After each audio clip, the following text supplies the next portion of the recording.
Captain Yuna stood on the bridge of her ship, watching the screens that showed her dying world. The Valkyrie homeworld of Thessia Prime was under attack. Strange black ships filled the space around their planet. These ships looked like they were alive, with parts that moved and twisted like giant worms. The enemy called themselves the Devourers, and they had already eaten 12 of the outer colonies. Yuna's hands shook as she looked at the reports coming in. Each colony that fell went silent forever. No survivors, no refugees, nothing left but empty space where millions of people once lived. The Devourers did not just kill, they consumed everything. Plants, animals, even the soil itself disappeared into their hungry ships. "Captain, we need to send the distress signal now," said her communications officer, Bora. The young woman's voice was steady, but Yuna could see the fear in her eyes. "Our defense fleet cannot hold them much longer." Yuna nodded. Their beautiful ships, made for exploring the stars and making friends with other worlds, were no match for the Devourers. The Valkyrie had never been fighters. They were scientists, artists, and dreamers. Their bones were light like birds, and their world had gentle gravity. They had lived in peace for thousands of years. "Send the signal to all nearby systems," Yuna ordered. "Tell them we need help. Tell them the Devourers are here." Bora worked at her station, her thin fingers dancing over the controls. "Signal sent, Captain. But I do not think anyone will come in time." Yuna felt her heart break. The nearest civilized worlds were too far away. Even if they wanted to help, their fleets would take weeks to arrive. Thessia Prime would be gone by then, just another empty space in the galaxy. But then Yuna had an idea. A terrible, desperate idea. "Bora, can you boost the signal? Make it reach farther?" "How much farther?" Bora asked. "As far as possible. Every system in this part of the galaxy." Bora looked worried. "Captain, that would use quantum amplification. The energy needed could damage our ship, and the signal might reach places we do not want to contact." "What places?" Yuna asked, though she was afraid of the answer. "The restricted zones, Captain. The quarantine systems. The forbidden sectors." Yuna closed her eyes. The forbidden sectors were marked on every star map with warnings. Dangerous worlds. Primitive species. Death worlds where nothing civilized could survive. But what choice did they have? "Do it," she said. "Send the signal everywhere." Bora hesitated, then began working. The ship's power systems hummed louder as energy flowed into the communications array. Warning lights flashed on the bridge. The quantum amplifier was not meant to be used at full power. "Signal sent," Bora reported. "It will reach everywhere within 1,000 light years." "Good," Yuna said, though she felt no relief. "Now we wait." Far away, in a system marked with warnings about death worlds and dangerous primitives, Admiral Minho sat in his command center on Luna Base. The base orbited Earth's moon, watching the stars for any signs of trouble. It was a quiet job most days.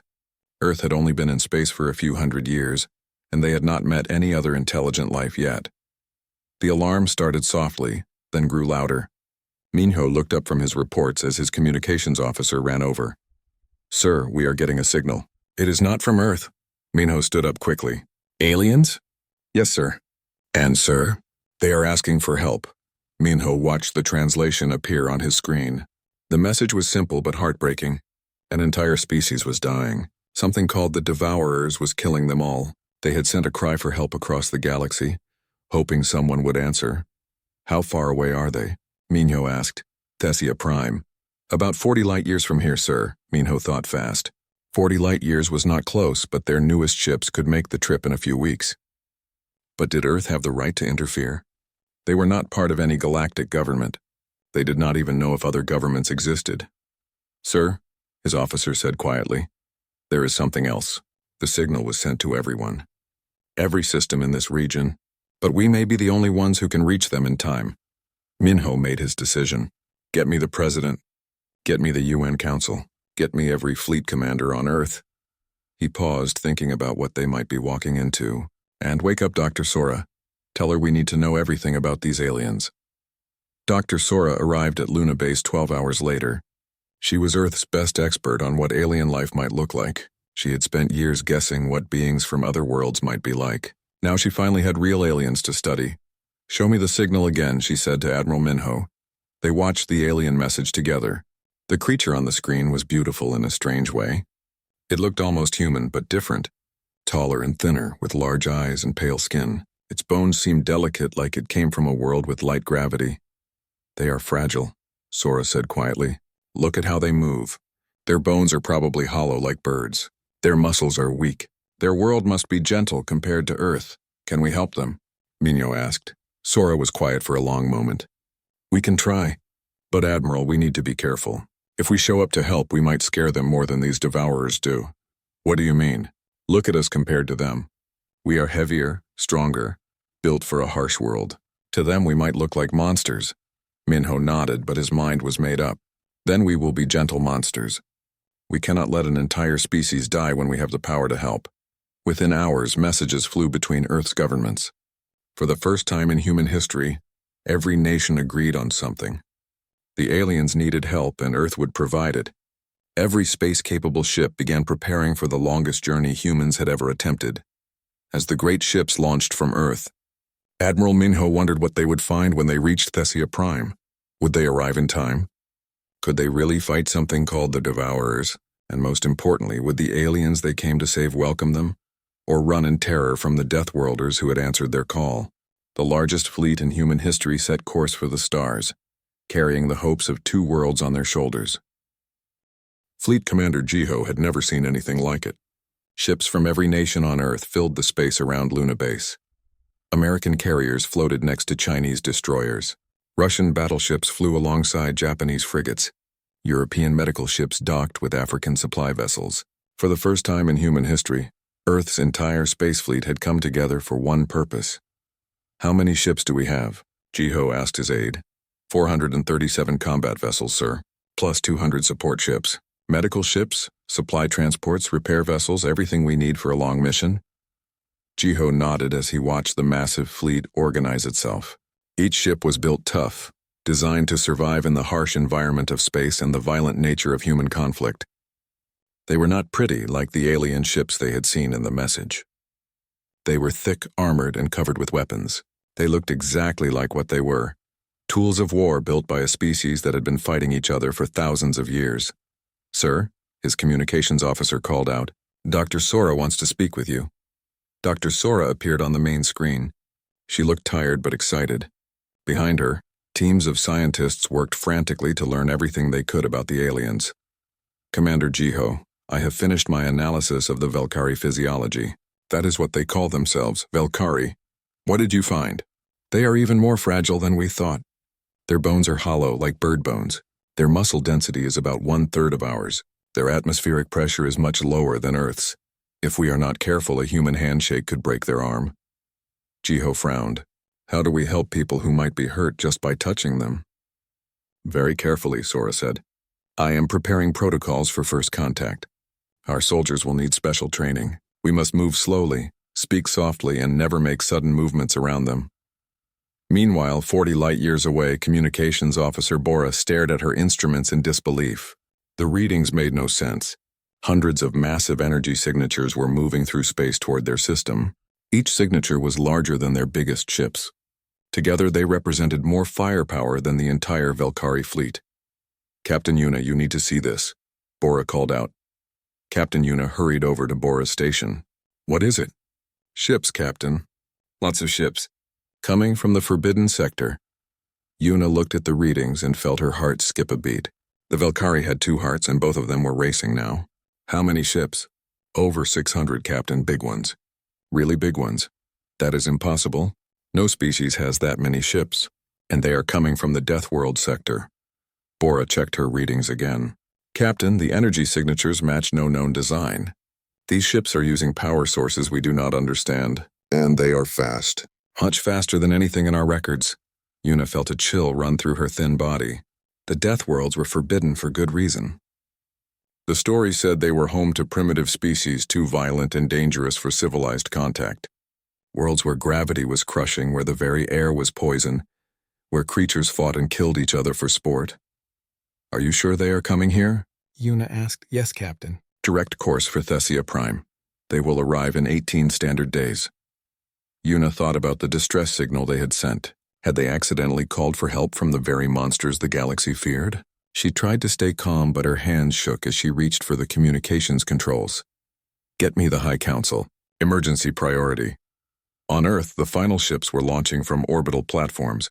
Captain Tahoe commanded the destroyer Soul's Fury, one of the fastest ships in the fleet. His job was to scout ahead and report back on what they would find. "All ships report ready, Captain," his first officer said. "Good. Set course for the Balkish system. We will check the outer colonies first." The Soul's Fury and 5 other destroyers jumped ahead of the main fleet. Their mission was to gather intelligence about these devourers. What were they fighting? How did the enemy operate? What had happened to the missing colonies? The journey took 3 days at maximum speed. When they arrived at the Balkesh system, they found horror. "Captain," his sensor officer said quietly, "there is nothing here." "What do you mean, nothing?" "I mean nothing, sir. No planets, no asteroids, no debris. Nothing but empty space where the star charts say there should be 6 worlds." Tahoe stared at the readings. A solar system did not just disappear. "Are we in the right location?" "Yes, sir." "The star is here, but everything else is gone. Even the asteroid belt has been consumed." The crew of the Soul's Fury worked in silence as they processed what they were seeing. An entire solar system had been eaten. Not destroyed, eaten. The implications were terrifying. "Sir," the communications officer said, "I am picking up debris from a Valkyrie ship. Very small pieces, and scan everything. I want to know what happened here." The analysis took 2 hours. When it was finished, Captain Tahoe had to sit down. The debris showed signs of some kind of acid damage. But not just any acid, something that could dissolve starship hull material in minutes. "Send a message to Admiral Minho," Tahoe ordered. "Tell him we are not fighting normal enemies. Tell him the Devourers are something we have never seen before." Back on Luna Base, Admiral Minho received the report with growing anger. He had seen war before. He had fought in conflicts around Earth and in the asteroid belt. But this was different. This was genocide on a scale he could barely imagine. "How many colonies have been destroyed?" he asked Dr. Sora. "According to the Valkyrie records, 12 so far. That is roughly 60 billion people." Minho felt his jaw clench. 60 billion innocent lives. Men, women, children, all consumed by some unknown horror. "How long until we reach Thessia Prime?" 15 days at current speed, sir. Not fast enough. "Order all ships to maximum burn. I want to get there in 10 days. "Sir, that will strain our engines. Some of the older ships might not make it. Then they can catch up later. We are not letting another planet die while we take our time getting there." As the human fleet pushed harder through space, the Valkyrie High Council met in emergency session. The debate was fierce and desperate. "We cannot trust the Deathworlders," argued Councillor Thane. "The stories about them are too frightening. They are primitive savages who solve everything with violence." "The stories might be wrong," Captain Yuna said. "Maybe they have changed. Maybe they want to help. Or maybe they want to conquer what the Devourers leave behind," Thane replied. "We would be trading one enemy for another." "At least the Deathworlders have not eaten 12 of our colonies," Yuna pointed out. The argument continued for hours. Outside the council chambers, Bora monitored the approaching fleet. The ships were moving faster now, pushing their engines beyond safe limits. Whatever these humans were, they seemed eager to reach Thessia Prime. "Captain Yuna," Bora said over the communication system, "the alien fleet just changed course. They are no longer coming straight to our world." "Where are they going?"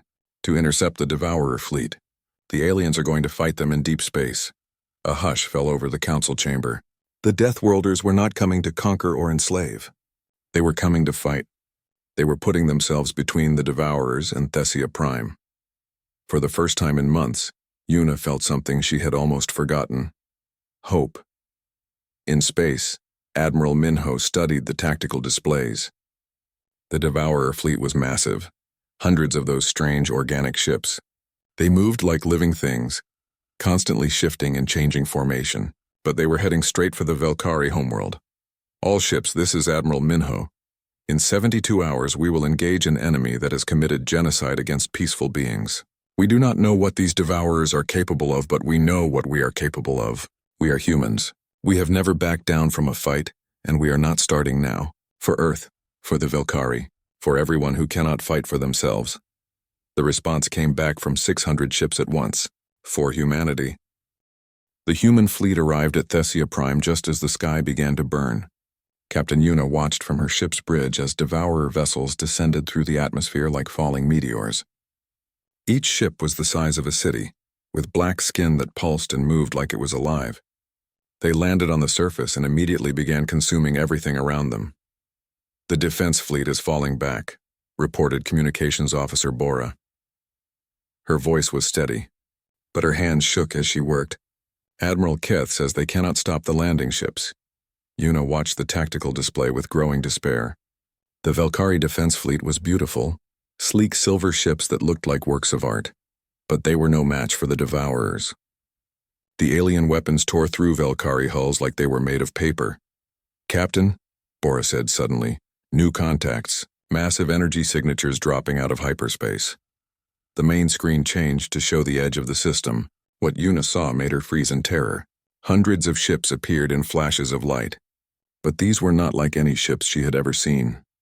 They were blocky, ugly, and covered in armor. They bristled with weapons. They looked like they had been built for one purpose: war. "Are those the Deathworlders?" she whispered. "Energy signatures match the approaching fleet, Captain. They are here." The human ships moved into formation with frightening efficiency. There was no confusion, no delay. They organized themselves like a single organism and began advancing toward the Devourer fleet. As they approached, one of the human ships sent a message. "This is Admiral Minho of the Earth Defense Fleet. Valkyrie vessels, please identify yourselves and your status." Yuna stared at the communication request. This was it. First contact with the legendary Deathworlders. Her hands trembled as she activated the reply system. "This is Captain Yuna of the Valkyrie research vessel Harmony's Edge. We sent the distress signal. We received your message, Captain Yuna. We are here to help. Please move your ships to a safe distance. We will handle the Devourers." The voice was calm and polite, almost gentle. Yuna had expected the Deathworlders to sound like monsters, but Admiral Minho sounded like any other military officer. Still, she had heard the stories about humans. They came from a world where gravity was 3 times stronger than normal. Their atmosphere was poison to most species. They had spent thousands of years fighting wars that would terrify civilized beings. "Admiral Minho," Yuna said carefully, "the Devourers have never been defeated. They are too strong. Perhaps we should evacuate the planet instead." There was a pause. Then Admiral Minho replied with something that chilled Yuna to her bones. "Captain, we humans have a saying. Nobody messes with our friends." The human fleet accelerated toward the Devourer ships. What followed was not a battle. It was a slaughter. The humans fought with a violence that Yuna could barely comprehend. Their ships moved like predators, hunting down Devourer vessels and tearing them apart with focused fire. The Devourers, who had consumed 12 colonies without serious resistance, suddenly found themselves fighting an enemy that was not afraid. "By the ancestors," Bora whispered. "Look at how they move." The human ships darted between the much larger Devourer vessels, firing constantly. When a Devourer ship tried to ram one of the human destroyers, the smaller ship did not dodge. Instead, it accelerated straight into the collision, tearing through the organic hull and emerging from the other side, damaged, but still fighting. "They are insane," Yuna said, but even as she said it, she felt a strange emotion rising in her chest. For the first time in months, the Devourers were losing. On the surface of Thessia Prime, the situation was more complex.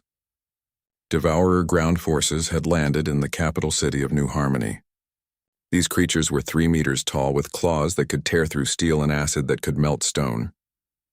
The Valkyrie police, armed with simple energy weapons, stood no chance. That was when the first human transport ships landed. Colonel Inho stepped out of the transport wearing full combat armor. He was followed by 50 human soldiers, each one armed with weapons that looked primitive compared to Valkyrie technology. But as the Valkyrie would soon learn, humans did not rely on advanced weapons. They relied on themselves. The local Valkyrie commander, a thin male named Officer Wanji, approached the humans carefully. He had to crane his neck to look up at Colonel Inho, who stood 2 meters tall even without his armor. "Colonel, I am Officer Wanji. We are grateful for your help, but I must warn you. The Devourers are extremely dangerous. Our weapons cannot penetrate their hide." Colonel Inho nodded politely. "Thank you for the warning, Officer Wanji. We will be careful." What happened next would be talked about in Valkyrie schools for generations. A Devourer warrior, attracted by the noise, came around the corner of a ruined building. It was massive, with claws as long as swords and teeth like knives. It roared at the humans, a sound that made the Velkari officers faint with terror. Colonel Inho looked at the creature for a moment, then turned to his squad. Johnson Williams, take the left. Martinez, Chen, go right. Everyone else with me. The humans spread out and attacked the Devourer from multiple directions. What followed was not a fight, it was a demonstration.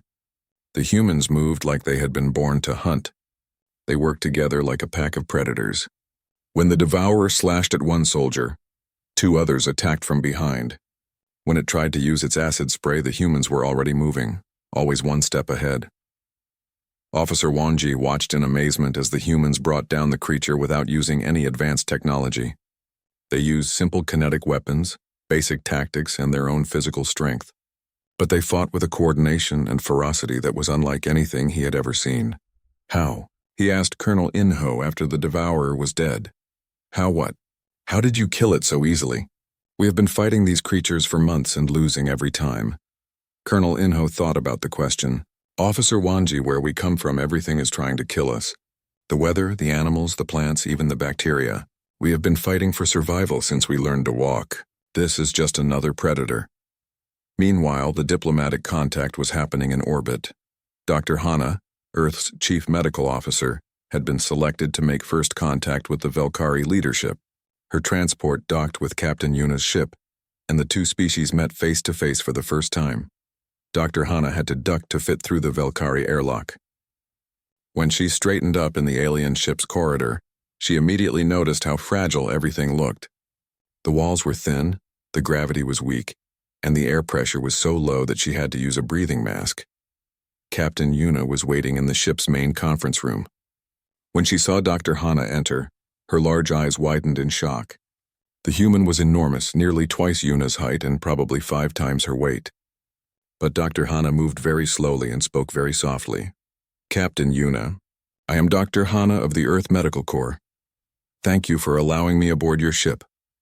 Yuna tried to speak but found her voice had disappeared.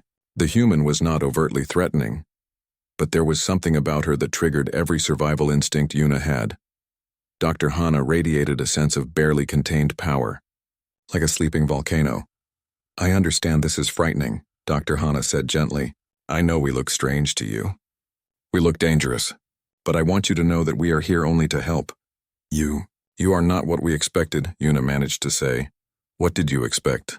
The stories say Deathworlders are savage monsters who solve everything with violence. Dr. Hana smiled, and Yuna was surprised to see that it was a warm, kind expression. Well, the violence part is true, but we only use violence to protect the people we care about. And right now, Captain Yuna, we care about the Velkari. As if to prove her point, more reports came in from the surface. Human soldiers were spreading throughout the cities of Thessia Prime, hunting down Devourer ground forces with ruthless efficiency. But whenever they encountered Velkari civilians, they became incredibly gentle. They gave medical aid, shared their food, and even helped rebuild damaged buildings. Your people are not what the galaxy believes, Yuna said. Neither are you, Dr. Hana replied. You are not weak because you choose peace. You are strong in ways we are still learning to understand. Outside the ship, the space battle was reaching its conclusion. The human fleet had destroyed or driven off most of the Devourer vessels. Admiral Minho's flagship, the massive battleship Terran Pride, was engaging the last Devourer command ship. Sir, reported his tactical officer, the enemy ship is trying to escape. Do not let it get away. I want every Devourer in the system eliminated. The Terran Pride opened fire with its full arsenal. The Devourer ship, which had seemed invincible just hours before, broke apart under the human bombardment. As the last pieces of the alien vessel drifted away, a cheer went up from every ship in the human fleet. All vessels, this is Admiral Minho. Thessia Prime is secure. The Devourer threat has been eliminated. On the surface, in orbit, and throughout the system, humans and Velkari began the process of getting to know each other. It would not be easy. The cultural differences were enormous. But as Captain Yuna watched human soldiers gently helping Velkari children find their parents, she realized that the galaxy's greatest monsters might actually be its greatest protectors. The Deathworlders had come when called. General Hayok stood in the ruins of New Harmony's government district, watching his soldiers work. The Devourer ground assault had been massive. Thousands of the 3-meter-tall predators had spread through the city, consuming everything in their path. But now, just 6 hours after the humans had landed, the tide of battle had completely reversed. Status report, he called to his aide. Sir, all Devourer forces in Sectors 1 through 7 have been eliminated. Sectors 8 and 9 are being cleared now. Estimated completion in 2 hours. General Hayek nodded as he studied the tactical map. Red markers showed where Devourer forces had been detected. Green markers showed areas that had been cleared by human troops. The green was spreading fast. Nearby, a group of Velkari officials watched the human operations with growing amazement. They had never seen anything like it.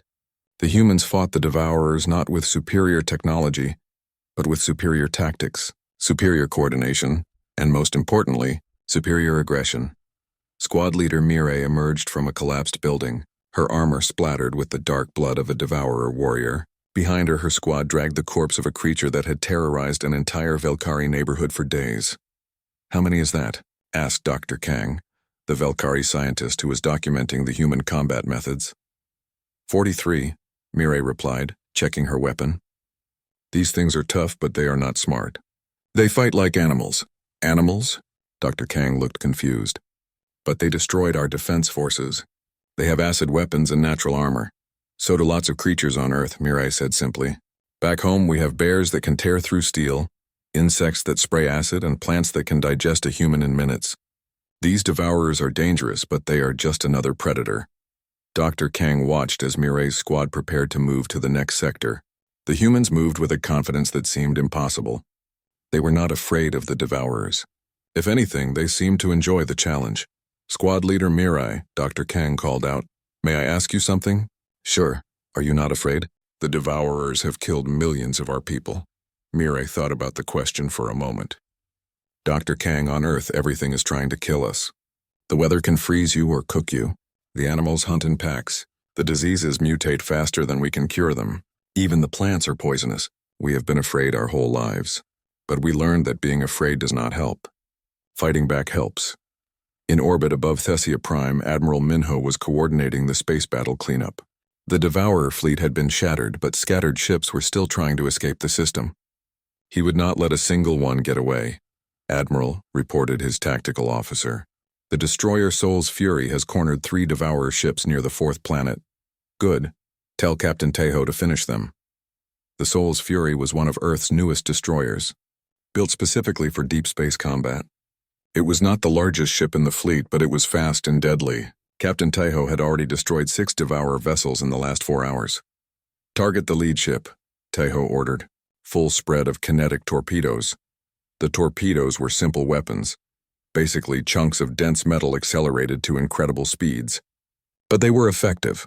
The Devourer ship's organic hull could regenerate from energy weapons, but it could not grow back fast enough to repair the massive holes left by kinetic impacts.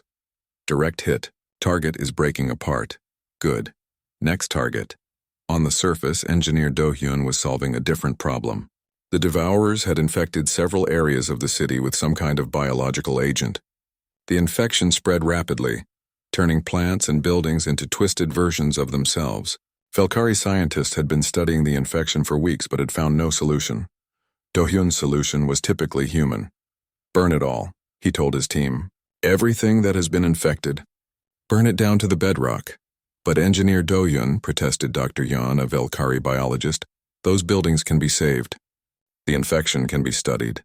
We might learn something valuable." "Dr. Yan, sometimes the best way to solve a problem is to remove the problem completely," Do-hyun replied. "Fire kills everything, even alien infections." The Velkari scientists watched in horror as human troops moved through the infected areas with flamethrowers. They burned everything, buildings, vehicles, even the ground itself. It seemed like mindless destruction. But when the fires died down, the infection was gone, completely gone. "How did you know that would work?" Dr. Yeon asked. "We did not know," Do-hyun admitted. "But fire is one of humanity's oldest tools. When we do not understand something, we burn it and start over." Lieutenant Yoonji was making an even more important discovery in the psychology lab of the captured Devourer command ship. She had volunteered to study the enemy's behavior patterns, hoping to find weaknesses that could be exploited. What she found surprised her. "General Hayek, you need to see this," she called over the radio. "What did you find, Lieutenant?" "Sir, the Devourers are not actually that intelligent. They are operating on instinct like pack hunters, and their instincts are telling them to run from us. Explain. The Devourers have been successful because most species freeze up when they are attacked. Fear makes them easy prey. But humans do not freeze. We get angry. We fight harder when we are hurt. The Devourers do not know how to handle prey that fights back effectively. General Hayek thought about this information. Are you saying they are afraid of us? Yes, sir. Look at their recent behavior. Instead of pressing their attacks, they are retreating. They are avoiding direct confrontation with our troops. They have never encountered a species that becomes more dangerous when threatened. This insight changed everything. Admiral Minho immediately ordered a systematic hunt for every remaining Devourer ship in the system. The humans stopped waiting for the enemy to come to them. Instead, they went hunting. Captain Tejo led a group of destroyers to the asteroid belt, where several Devourer ships were hiding. Instead of the hit-and-run tactics the aliens expected, the humans surrounded them and closed in slowly, methodically destroying each ship. They are trying to surrender, reported his communications officer. Do they understand our language? Tejo asked. No, sir. But their body language is clear. They are submitting. Tejo thought about this. The Devourers had shown no mercy to the Velkari colonies they had consumed. Billions of innocent people had died because of these creatures, but humanity had rules about prisoners and surrendering enemies. Tell them they will be taken prisoner, but make it clear that if they resist or try to escape, we will destroy them. The Devourer ships powered down their weapons and allowed themselves to be surrounded. It was the first time in galactic history that Devourers had surrendered to anyone. Back on Thessia Prime, the cleanup was nearly complete. Human medical teams worked alongside Velkari doctors to treat the wounded. Human engineers helped repair damaged infrastructure. Human soldiers patrolled the streets, making sure every last Devourer had been eliminated. Dr. Hana established a field hospital in the central plaza of New Harmony. She found that treating Velkari patients required extreme care. Their bones were so fragile that a normal medical scanner could injure them. Their skin was so thin that a standard injection could cause serious damage. We need different tools, she told her medical team. Everything we use must be scaled down for their physiology. Doctor, called Nurse Jinju, we have a Velkari child with internal injuries. The parents are asking if we can help. Dr. Hana looked at the small patient. A young Velkari, barely as tall as a human toddler, but clearly intelligent and aware. The child looked up at her with large, frightened eyes. Hello? Dr. Hana said softly, kneeling down to be at the child's eye level. My name is Hana. I am going to help you feel better. The child stared at this giant alien who spoke so gently. Despite her fear, there was something comforting about the human doctor's presence. As Dr. Hana worked, using tools designed for microsurgery to repair the child's injuries, she realized something important. The humans were not just saving the Velkari from the Devourers. They were learning to be gentle in a way they had never needed to be before. Status report, General Hayek requested as the sun set over New Harmony. Sir, all Devourer ground forces have been eliminated. Casualty report, 0 human deaths, 12 wounded. Velkari casualties are minimal thanks to our rapid response. And the space battle? Admiral Minho reports complete victory. All Devourer ships destroyed or captured. No human ships lost. General Hayek allowed himself a moment of satisfaction. Earth's first contact with alien life had been a complete success. They had saved an entire species from extinction and proven that humanity could be trusted with the responsibility of protecting others. But he also knew this was just the beginning. Word of what had happened at Thessia Prime would spread throughout the galaxy. Other species would learn that the Deathworlders were real, and that they were not the monsters the stories claimed. They were something far more dangerous to those who threatened. The innocent, they were protectors who never gave up and never backed down. The Devourer threat was over, but humanity's role in the galaxy was just beginning. 3 weeks after the human fleet arrived at Thessia Prime, Captain Yuna sat in her ship's communications center, staring at a blank report screen.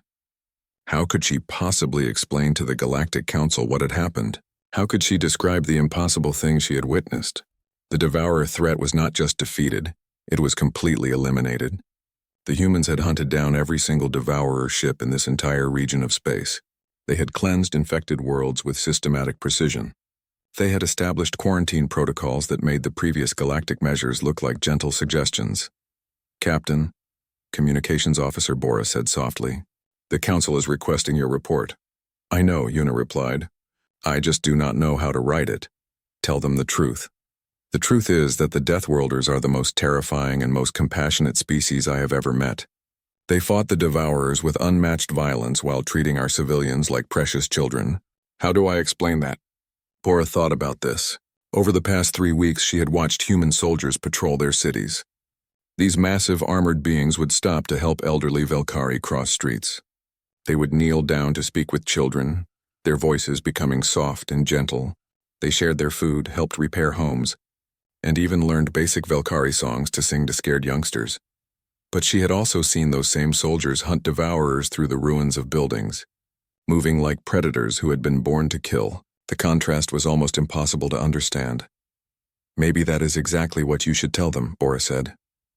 On Earth, Ambassador Wubin was preparing for humanity's first official contact with galactic civilization.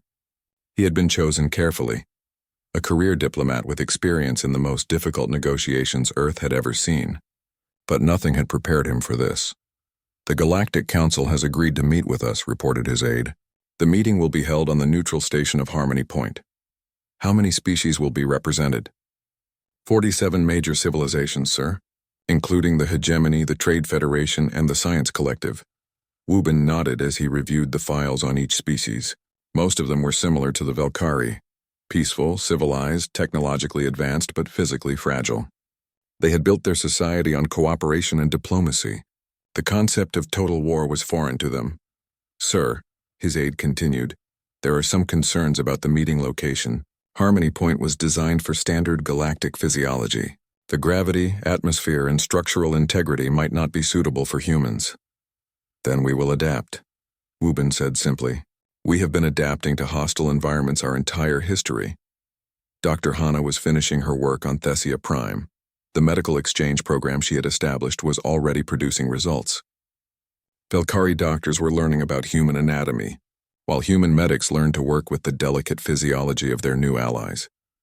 Dr. Hana, called Dr. Yan, the Velkari biologist who had worked with the human teams, may I ask you something personal? Of course. Why did your people come to help us? Your species gains nothing from saving the Velkari. We have no resources you need, no technology you lack. Why risk your lives for strangers? Dr. Hana paused in her packing. It was a question she had been asked many times by Velkari scientists, and she was still not sure how to answer it properly. Dr. Yan, on Earth we have a saying, no one left behind. It means that when someone needs help, you help them. It does not matter if they are your friend or a stranger. It does not matter if you gain anything from helping them. You help because it is the right thing to do. But surely there must be some benefit for your species. There is, Dr. Hana said with a smile. We get to sleep peacefully knowing we did the right thing. Meanwhile, Admiral Minho was overseeing the establishment of monitoring stations throughout the region. These stations would watch for any sign of returning devourer forces or other threats to peaceful civilizations. Admiral, reported Captain Taiho, the monitoring network is now complete. We have coverage of all major hyperspace routes in this sector. Good. What about the prisoner situation?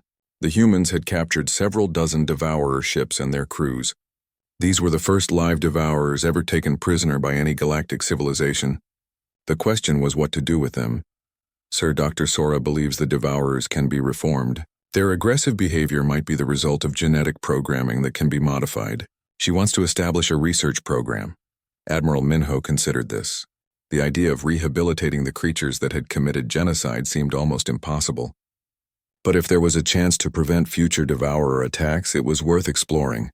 Approved. But the research will be conducted under maximum security. If the devourers show any sign of reverting to their old behavior, the program ends immediately. The Galactic Council meeting was held 6 weeks after the Battle of Thessia Prime.